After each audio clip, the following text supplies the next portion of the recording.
आपण पाहतोय की कालपासून जे आहे ते संपूर्ण महाराष्ट्रभर जे आहे ते सूर्य आग ओकत असल्याचं चित्र पाहायला मिळतंय. उष्णतेचा कहर देखील मोठ्या प्रमाणात पाहायला मिळतो. याच पार्श्वभूमीवर करमाळ्यात देखील कालपासून 41°C तापमान असून यामध्ये जे आहे ते नागरिकांना प्रशासनाच्या वतीनं वेगवेगळ्या प्रकारचं आव्हान केलं जातं.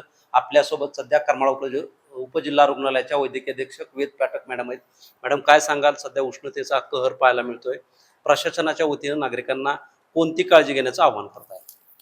उष्माघाताबद्दल मी एवढंच सांगू इच्छिते की उष्माघातामध्ये आपल्या शरीराचं तापमान हे वातावरणाच्या तापमानानुसार वाढतं. जे नॉर्मल टेम्परेचर आहे त्यापेक्षा आपल्या शरीराचं तापमान 40°पेक्षा वर जाण्याची शक्यता असते आणि त्यामुळे शरीरावर त्याचे गंभीर दुष्परिणाम देखील होऊ शकतात. जे दुष्परिणाम जसे आहेत की त्वचा कोरडी होणे, घसा कोरडा पडणे किंवा चक्कर येणे, बेशुद्ध होणे, फिट येणे किंवा सौम्य किंवा गंभीर दोन्ही स्वरूपामध्ये लक्षणं आपल्याला आढळून येतात.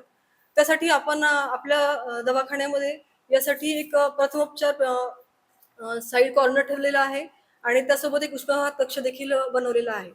आणि यासाठी मी एक एवढंच आवाहन करेल की आपण सर्व नागरिकांनी 12 ते 4 ह्या काळामध्ये शक्यतो बाहेर जाणं टाळावं आणि सुती सैलसर कपडे घालावेत, पाणी भरपूर प्यावं, पाण्यासोबतच थंड रस किंवा लिंबू सरबत अशा गोष्टी घ्याव्यात, जेणेकरून आपले इलेक्ट्रोलाइट बॅलन्स देखील व्यवस्थित होईल.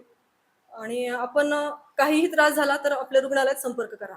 नक्कीच आपण पाहतोय की जर उष्माघाताचा काही त्रास होत असेल तर लिंबू सरबत असेल, थंड पेय असेल, तसेच उन्हाचं कामाव्यतिरिक्त बाहेर जाऊ नये असं देखील आव्हान आरोग्य विभागाच्या वतीनं करण्यात आलं असून जरी या संदर्भात काही लक्षणं जाणवली किंवा काही त्रास जाणवल्यास उपजिल्हा रुग्णालय या ठिकाणी जे आहे ते उष्माघात कक्षाची निर्मिती केली असून तात्काळ डॉक्टरांशी संपर्क साधण्याचं आव्हान देखील वैद्यकीय अधीक्षक डॉक्टर वेद पाठक मॅडम यांनी यावेळी केलेलं आहे. शीतलकुमार मोठे, TV9 मराठी, करमाळा, सोलापूर.